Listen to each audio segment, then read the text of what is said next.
Bonjour bien-aimés, j'espère que vous allez bien. Moi je vais très bien par la grâce de Dieu dans cette belle journée du mardi 16 janvier. Une fois de plus, en toute gratitude, je viens rendre grâce au Seigneur. Je viens lui dire merci parce qu'il m'a réveillée, parce qu'il a réveillé ma famille, mes enfants, parce qu'il prend soin de moi. Il m'a permis de vaquer à mes occupations domestiques, ménagères. Et là, je suis montée pour passer quelques moments d'intimité dans sa présence. Lire ma Bible et prier, c'est quelque chose que j'ai appris à aimer. Et je prie que Dieu te donne le goût des choses qui ont un intérêt pour Dieu dans ta vie. Que Dieu te donne ce goût-là qu'on peut ressentir lorsqu'on lit la parole de Dieu, quand on prie, quand on jeûne. Que le Seigneur te fasse sentir le goût de ces choses. Soyez tous bénis au nom de Jésus. Le partage que je vais faire aujourd'hui, c'est quelque chose qui m'a été révélé hier. Je ne sais pas s'il y a beaucoup de personnes qui sont au courant de cela, mais je l'ai vu hier. Oui, c'était hier. Je voulais en parler hier soir, mais malheureusement, j'ai parlé d'autre chose hier soir. Alors, hier, c'était dans l'après-midi, hier. Le Seigneur était en train de me montrer quelqu'un qui était en train de se faire un selfie. La personne avec son téléphone en main comme ça, comme on a l'habitude de se faire les selfies, vous voyez, avec des gestes très sensuels. Et dans les selfies que la personne faisait, on va dire que c'était pas vraiment des selfies, mais la personne était en train de se montrer sur les réseaux sociaux. Donc la personne se dévoile et la personne dévoile sa vie. C'était ça en fait. C'était pas comme juste un selfie, une photo que vous publiez, mais la personne était en train de s'exposer sur les réseaux sociaux. Et quand j'ai vu cette image, c'était hier, j'ai eu comme un blâme. J'ai entendu quelqu'un blâmer. J'avais l'impression qu'on me blâmait, mais moi, je ne fais pas des selfies. Moi, je ne fais pas des selfies. Je ne me prends pas en photo, que je publie. Non. Mais il y a des gens qui le font. Il va dans un restaurant, il se prend en photo. Il prend en photo ce qu'il a mangé. Il les publie sur les réseaux sociaux. Il a acheté un nouveau vêtement, il se prend en photo, il publie sur les réseaux sociaux. Il va en voyage, il se prend en selfie. Il publie sur les réseaux sociaux. Elle tombe enceinte, elle filme son ventre, elle publie sur les réseaux sociaux. Ils viennent d'avoir un bébé, ils prennent la photo du bébé, ils publient sur les réseaux sociaux. Elle vient ou il vient de s'acheter une voiture, il se prend en photo. C'est ce genre de publication-là dont il s'agissait. Des gens qui sont très visibles, des gens qui n'ont aucune discrétion de leur vie. Et j'ai entendu quelqu'un blâmer. La personne a dit, ne faites pas ça. En fait, la personne a exactement dit, n'exposez pas votre vie. Je l'ai entendu hier après-midi. On a dit, n'exposez pas votre vie. Donc, il y avait le blâme. Il y avait un sentiment de colère et un sentiment de pitié. Et je pouvais sentir ça en moi. C'est comme si cette personne m'avait transmis le sentiment qu'elle a lorsque nous faisons ce genre de choses. Il y avait de la colère et il y avait de la pitié. Il y avait de la colère, pourquoi? Pourquoi je peux expliquer ces choses? C'est parce que j'ai ressenti le sentiment. J'ai ressenti ce sentiment. Premièrement, il y avait de la pitié Parce que je pouvais sentir que quand ces personnes font ça, elles ouvrent une porte à l'ennemi. Vous voyez, peut-être que tu es enceinte de 2 semaines, les gens ne sont pas au courant. Laisse que les gens découvrent que tu es enceinte. Mais le fait de le publier, en fait, tu es en train de t'attirer des ennemis. Tu crois que c'est tout le monde qui aimerait te voir avoir des enfants. Tu crois que c'est tout le monde qui veut te voir te marier. Nous avons des événements joyeux. On aimerait le partager avec des gens, oui. Mais la Bible nous dit, faites toutes choses comme pour le Seigneur. Lorsque tu fais cette publication, tu le fais pourquoi? C'est ça la première question qu'il faut se poser. Est-ce que tu le fais pour faire du m'as-tu vu? Pour qu'on sache que tu t'es marié, que tu as fait un mariage pompeux? C'est de l'orgueil. C'est de l'orgueil. Et la Bible est contre les personnes orgueilleuses. L'orgueil précède la chute. Lorsque tu publies ta nouvelle maison, tu es entré. Quels sont les sentiments qui t'animent? Est-ce que tu publies cette nouvelle maison pour dire « Seigneur, merci parce que tu m'as donné une maison. Seigneur, merci parce que tes promesses se sont réalisées. » Ou alors tu as envie de prouver quelque chose à quelqu'un. Ou tu as envie de montrer que toi, tu te suffis. Quelles sont tes motivations? Parce que le fait de le faire, il y a des gens qui ne savent pas que tu as acheté une nouvelle voiture. Est-ce que tu sais qu'il y a des gens qui ont été sacrifiés dans la sorcellerie par leur famille juste parce qu'ils ont réussi? Je ne veux pas entrer dans ce terrain-là. Je veux rester dans le cadre dans lequel j'ai été enseignée et ce que j'ai vu. Le Seigneur m'a dit qu'il n'aime pas les selfies. Surtout les selfies qui ne sont pas pour sa gloire. La question que je suis en train de poser, tu fais ce selfie-là pourquoi? Tu as envie de t'attirer des prétendants? Tu as envie de montrer tes richesses? Ou tu as envie que par rapport à ton selfie, que le nom de Jésus-Christ soit glorifié? Quelles sont tes motivations? La motivation est la chose qui change tout. Si tes motivations ne sont pas bonnes, tu le fais pour la gloire de l'ennemi. Donc il y avait cette tristesse-là, parce que je pouvais sentir que en le faisant, on est en train d'attirer des ennuis. On est en train d'attirer les regards sur nous. Et on est aussi en train d'attirer de la convoitise. Aujourd'hui, il y a des gens qui ont été cambriolés chez eux parce qu'ils ont filmé leur maison. Ils ont montré les biens qu'ils avaient chez eux.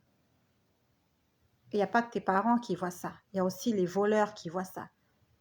Et quand ils viendront chez toi, ils savent exactement que lorsqu'on entre, à gauche c'est la cuisine, à droite c'est la chambre, la porte de la chambre est de telle couleur, ainsi de suite. C'est parce que tu l'as exposé. Avant de faire quelque chose, nous devons d'abord demander l'avis du Seigneur. Et la deuxième des choses, la colère qu'il y avait. Parce que je vous ai dit, je sentais 2 sentiments en moi. Et de la tristesse et de la colère. La tristesse, c'est parce que ce que nous faisons attire les regards de l'ennemi sur nous. Peut-être que tu es béni, les autres ne savent pas que tu es béni. Peut-être que Dieu t'a béni, le diable même ne sait pas que tu es béni. Ça fait des années que tu attends cet enfant. À peine tu as été fécondé. L'enfant n'est qu'un fœtus. L'enfant n'est même pas encore totalement formé dans le ventre. Le monde entier sait que tu attends un enfant. Chaque semaine, tu viens montrer l'évolution de ta grossesse. Tu mesures ton ventre. Non, je suis à 30 cm. Je suis à 25 cm. Le diable t'attendra sur la table d'opération. Satan va t'attendre sur la table d'opération. Nous devons faire attention. Je n'ai pas dit qu'il ne faut pas se faire des selfies. Mais quelles sont les motivations de tes selfies? Pourquoi tu le fais? Est-ce que c'est Dieu qui t'a demandé de le faire? Et si c'est Dieu qui t'a demandé de le faire, quel est l'impact positif pour le royaume des dieux par rapport aux selfies que tu fais? Et deuxièmement, le sentiment de colère. Parce que j'ai senti et de la pitié et de la colère. J'ai senti la colère. C'était la colère de l'enfer. C'est comme si la voix me disait, que toutes les personnes qui font des selfies, afin d'être des occasions de chute pour les autres, ils vont aller en enfer. Donc, j'avais ces deux sentiments-là en moi. Il y avait la pitié et la fureur. Quand je dis fureur, c'est une colère, je pouvais voir l'enfer. Je suis désolée.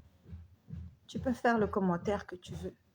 Moi, je dis ce que j'ai vu, ce que j'ai entendu, ce que j'ai ressenti, ce que j'ai vécu. J'ai vu la colère de l'enfer. Quand j'ai vu la colère de l'enfer, j'ai vu l'enfer. J'ai vu un grand espace désert. C'est comme si, je ne sais pas comment je peux expliquer. L'image était en noir et blanc. C'est comme s'il y a eu du feu et le feu a tout ravagé. Il ne reste que des troncs d'arbres brûlés. Il ne reste que de la cendre et de la fumée. Il n'y a plus d'herbe verte. Il n'y a plus de vie. Et on te met dans cet endroit. Donc, c'était cet environnement que je voyais. C'était un environnement qui avait été victime d'un incendie. Et il n'y avait plus de vie. Il n'y avait plus rien. Et c'était un environnement en noir et blanc. Je voyais des arbres, mais des arbres. Ces arbres n'avaient pas de feuilles. Ces arbres étaient calcinés, séchés. Et c'est comme si la voix me disait, toutes les personnes qui sont des occasions de chute par rapport aux selfies qui se font, l'endroit qu'ils méritent, c'est cet endroit-là, où il n'y a pas la vie. Il n'y a aucune vie dans cet endroit. Et je l'ai vu. J'ai pris peur.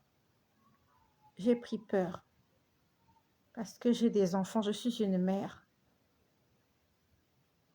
Mes enfants se prennent en selfie. Mes enfants font des selfies. Mes enfants publient des photos.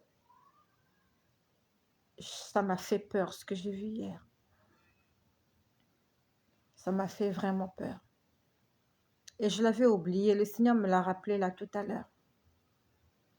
Attention aux selfies. Je ne refuse pas que tu témoignes de ce que Jésus a fait pour toi.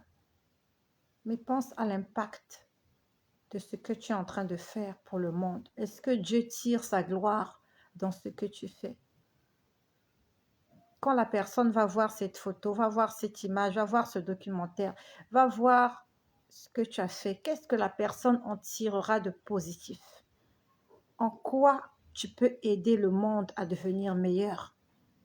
En quoi tu peux faire en sorte que quelqu'un vienne à Christ, quelqu'un prenne conscience de ce qu'elle fait ou de ce qu'elle ne fait pas? Je ne l'ai pas inventé, je l'ai vu hier.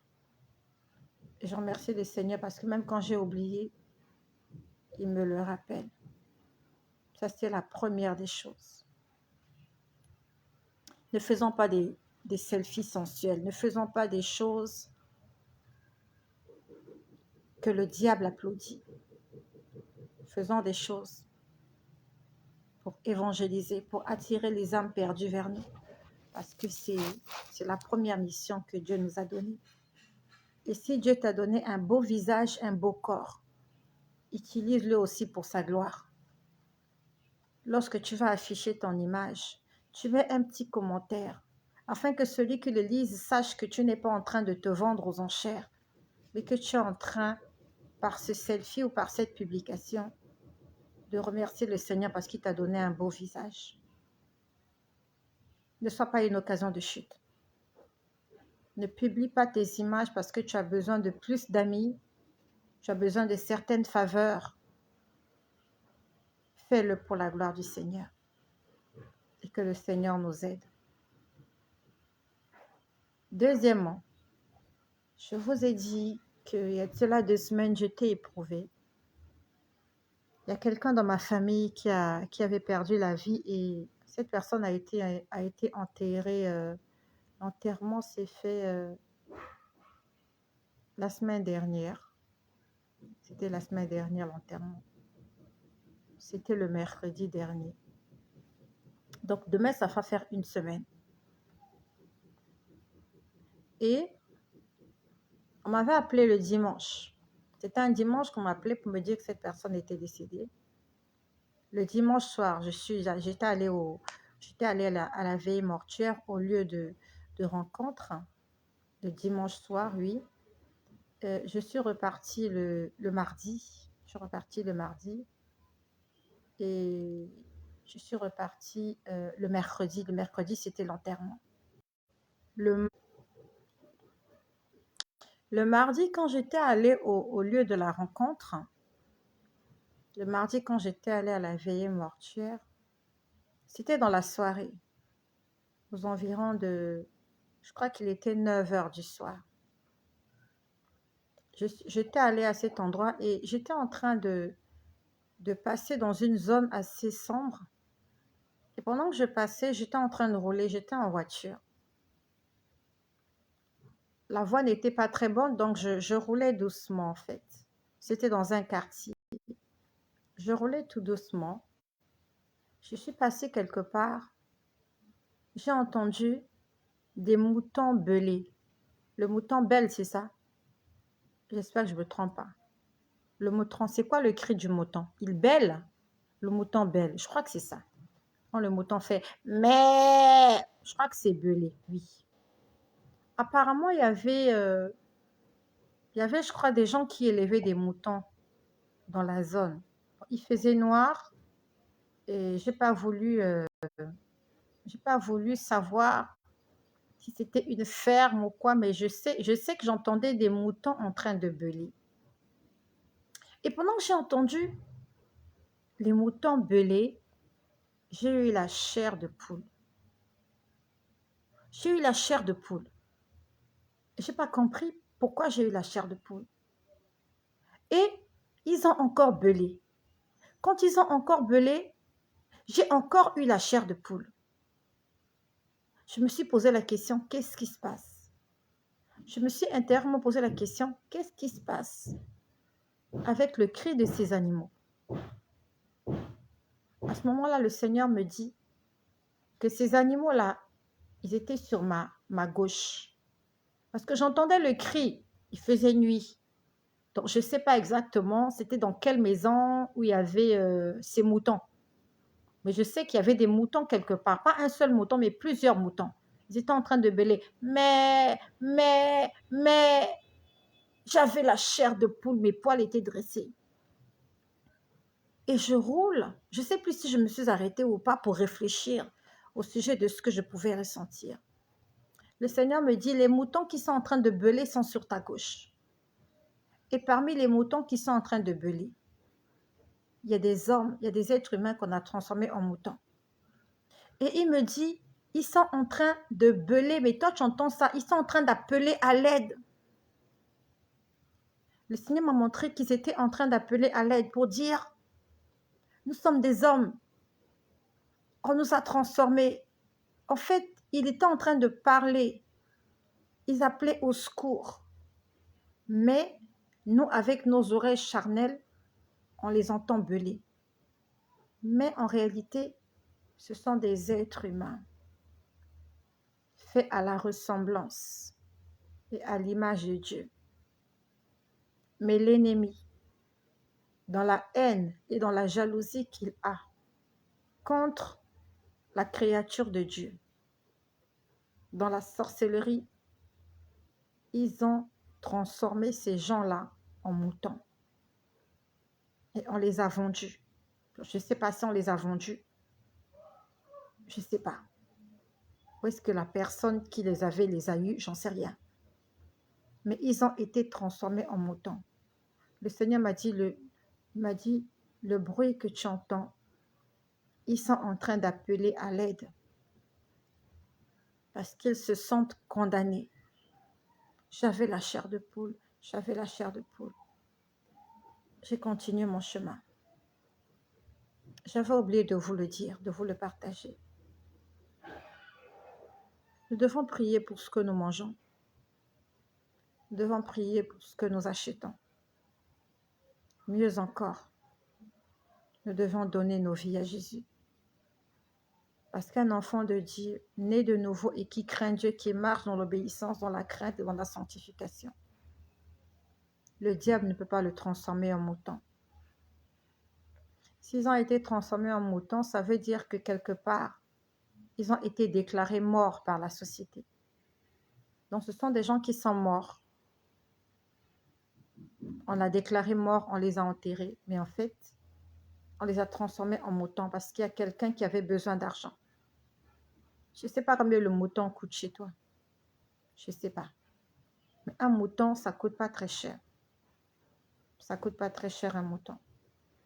Et la finalité de la vie d'un mouton, c'est dans la casserole. Ce sont des hommes et des femmes et des enfants qu'on a transformés. C'est peut-être un père de famille, c'était une mère de famille, c'était un enfant tranquille, paisible dans une maison. Si ça leur est arrivé, ça peut nous arriver aussi. Je vous ai dit la dernière fois, le Seigneur m'a dit que l'ennemi ne peut rien contre l'Église, corps du Christ. Il a insisté, l'Église, corps du Christ. Corps du Christ, ça veut dire que la tête, le centre de commandement, c'est Jésus. Si Jésus n'est pas le centre de commandement de ta vie, si Jésus n'est pas ton guide, tu es à la merci de l'ennemi. Ce sont des choses, je n'aurais jamais pu imaginer que je pouvais vivre cela. Quand je vois toutes ces choses,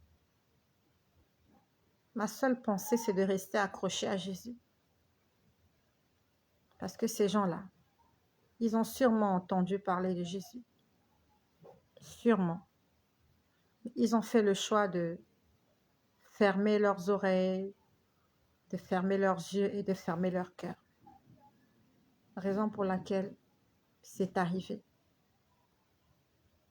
Combien de personnes ont rencontré ce mouton dans la rue ou au marché et il ne sait pas que c'est son père qui est là qu'on a transformé en mouton, que c'est sa mère qui est là, que c'est son enfant, son fils, sa fille qui est là qu'on a transformé en mouton. Et toi aussi, par manque de discernement, tu vas acheter ce mouton, tu l'amènes chez toi, tu fêtes la Tabaski, tu fêtes le Nouvel An, tu fêtes Noël. Tu es en train de manger ton propre enfant, tu es en train de manger ton mari, tu es en train de manger ton épouse, tu es en train de manger tes parents. Que le Seigneur nous donne le discernement et la crainte de son nom. Il y a des choses incroyables qui se passent sur cette terre. Le diable en lui-même, on sait qu'il est mauvais. Mais le cœur de l'homme aussi est mauvais. Parce que ce sont des hommes qui le font. Ce sont des hommes qui vont pactiser avec le diable. Même si le diable les a appelés, est-ce qu'ils sont obligés de répondre à l'invitation de Satan? Délibérément, ils sont allés pactiser avec Satan pour transformer leurs frères, leurs sœurs en animaux, en des animaux domestiques. Si j'en parle aujourd'hui, peut-être que ça te concerne, peut-être que toi aussi tu seras transformé comme ça dans peu de temps. Et quand tu te rendras compte que tu es condamné dans un corps d'animal, tu vas appeler Jésus au secours, tu vas l'implorer, tu vas te souvenir de ce partage. Mais ça sera trop tard. N'attends pas que ce soit trop tard. N'attends pas. Beaucoup de personnes me diront, oui, tu as entendu, pourquoi tu n'es pas allé prier chez eux? Pourquoi tu n'es pas prié pour eux? C'est pas ce que le Seigneur m'a demandé de faire. Quand tu fais quelque chose que Dieu ne t'a pas demandé de faire, quand tu fais quelque chose sans l'aide de Dieu, sans le soutien de Dieu, tu vas échouer. Ne faisons pas les choses par précipitation, non, il faut toujours demander la volonté de Dieu. Si à l'intérieur de moi, je sentais cette flamme, j'allais prier pour eux, mais encore et encore. Il faut qu'ils aient un corps humain pour revenir à la vie. Où est leur corps? S'ils ont été enterrés, ok, qu'est-ce que je fais moi de ces moutons? Le Seigneur m'a juste fait entendre. Il m'a dit, tu as la chair de poule, parce que ceux-là qui sont en train de hurler, de beuler là, ce sont des esprits, ce sont des êtres humains. quelque chose de surnaturel. Et il y a combien de gens qui dans leur cour ont des poules, ont des poussins, ont des chiens, ont des chiots et ne savent pas qu'ils sont en train de cohabiter avec des êtres humains qui ont été transformés. Je vous ai dit, l'année dernière, je vous ai fait ce partage où j'ai vu 2 jeunes hommes, 2 petits garçons qu'on avait transformés en chiots. Et leur esprit était en train de partir partout où vont les chiots. Leur esprit aussi suivait les chiots. On en a parlé l'année dernière. Des petits-enfants, c'était 2 garçons. Je me rappelle bien de ça. On les avait transformés en chiots. Et il y avait un homme qui était en train de passer dans les ruelles et essayer de vendre ces chiots-là. Des petits chiots, vous les voyez, vous dites, oh, ils sont mimi, ils sont mignons. Mais vous ne savez pas que derrière ce chiot-là, il y a un petit enfant qui est en train de courir. Et quand tu l'amènes chez toi, cet esprit vient chez toi. Parce qu'il est attaché au chiot. Le chiot-là, en fait, on l'a transformé en chiot. Pourquoi? Juste parce que le monde veut nuire. Tu vends un chiot, honnêtement, tu vas gagner combien en vendant un chiot?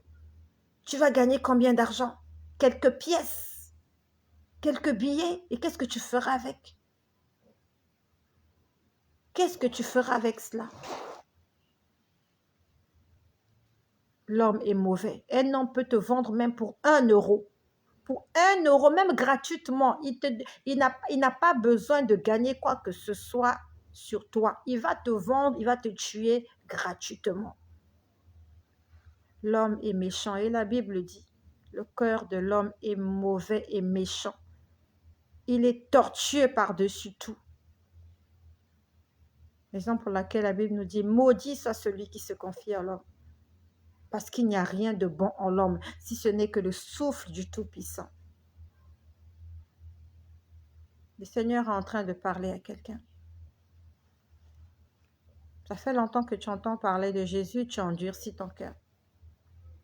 Il fut un moment où tu étais zélé, où tu aimais les choses du royaume, mais aujourd'hui, à cause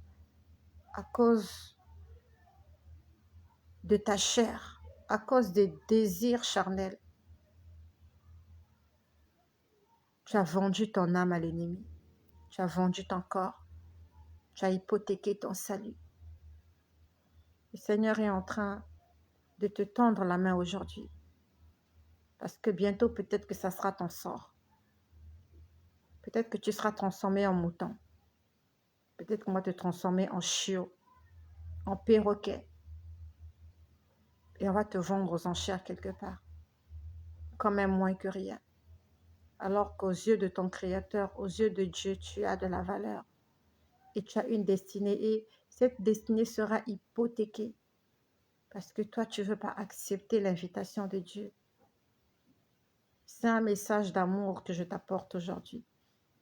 Si Dieu te parle, c'est parce qu'il t'aime. L'argent que tu es en train de suivre, cet argent va rester. Cette gloire va rester. La personne sur qui tu comptes, cette personne n'est pas éternelle. Le poste que cette personne occupe, les moyens que cette personne a, ce n'est pas éternel. Un homme peut faire faillite. Un homme peut être rétrogradé de la situation dans laquelle elle était. Elle peut tomber très bas. Et pire encore, un homme peut mourir. Qu'est-ce que tu feras quand cette personne-là va mourir? Qu'est-ce que tu feras quand cette personne-là va perdre toutes les faveurs qu'elle a aujourd'hui? Quand cette personne sera pauvre, sera appauvrie, cette personne n'aura plus rien à te donner. Qu'est-ce que tu vas faire? Regarde déjà, qu'est-ce que tu as fait avec tout ce qu'on t'a donné jusque-là? Depuis que tu as commencé à amasser des richesses de la terre, depuis que tu as commencé à avoir cet argent-là, qu'est-ce que tu as fait? Tu n'as fait que garnir et regarnir ta garde-robe. Tu n'as fait que te faire plaisir. T'acheter des choses périssables. Des choses qui changeront de couleur, des choses qui vont se déchirer, des choses qui vont se décoller. Tu n'as fait que ça. Vanité des vanités. reviens à la maison, bien-aimé. Le Seigneur te tend la main aujourd'hui. Et la Bible dit que si vous entendez sa voix, n'endurcissez pas votre cœur. Parce que celui qui a la vue de l'aigle, celui qui voit plus loin que toi, il sait pourquoi il te tend la main aujourd'hui. Ils ont déjà programmé de te transformer. Ils ont fait un programme cette année contre toi.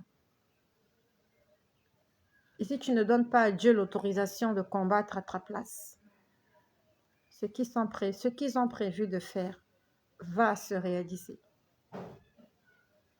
Ça va se réaliser. Dans le livre d'Ecclésiaste, il est écrit « L'homme n'est pas maître de son souffle et il n'a aucun pouvoir sur le jour de la mort. » Tu crois que les gens qui sont morts, ils ont voulu mourir? Tu es sûr qu'ils ont tous voulu partir comme ça? Il y en a d'autres qui aimeraient il y en a d'autres qui aimeraient voulu être encore là, profiter de leurs enfants. Ils avaient des projets pour cette année, pour l'année prochaine, mais ils ne verront jamais ces projets se réaliser parce qu'ils ne sont pas maîtres du lendemain. Dans le livre de Matthieu, il est écrit « Ne vous inquiétez pas du lendemain, parce que le lendemain prendra soin de lui-même. » Et Dieu, quand il le dit, il parle à ceux-là qui dépendent de lui. Si tu dépends de Dieu, si tu as donné à Dieu les commandes de ta vie, tu lui as dit « Seigneur, prends le commandement. » Le Seigneur te dira « Ne t'inquiète pas du lendemain. » Et je suis témoin de cela. Je viens témoigner que Dieu prend soin de celui qui a perdu son emploi. Dieu prend soin de quelqu'un qui n'a plus de salaire. Le Seigneur te permet de subvenir à tes besoins. Le Seigneur s'occupera de toi. S'il a nourri, s'il a blanchi, s'il a soigné, s'il a vêtu Israël pendant 40 ans. Israël ne produisait rien dans le désert. Il n'y a pas de champ de maïs dans le désert. Il n'y a rien du tout. Pas pendant 40 mois, pas pendant 40 jours. Pendant 40 ans. 40 ans, il leur a donné de l'eau à boire. Il leur a donné à manger. Les vêtements ne se déchiraient pas. Leurs chaussures ne s'usaient pas. Et s'ils arrivaient qu'ils meurent, ils mouraient à cause de leur péché. S'ils arrivaient qu'ils tombent malades, c'était à cause de leur péché. Donc, n'eût été le péché. Ils seraient tous entrés à Canaan, en pleine forme, en bonne santé. Les hommes, les femmes, les enfants. Il n'y avait pas de médecin dans le désert. Les femmes accouchaient à même le sol, il faisait chaud. Il n'y a pas la clim dans le désert. Il n'y a pas de l'eau courante, il n'y a pas de l'eau potable. Mais ils ont survécu pendant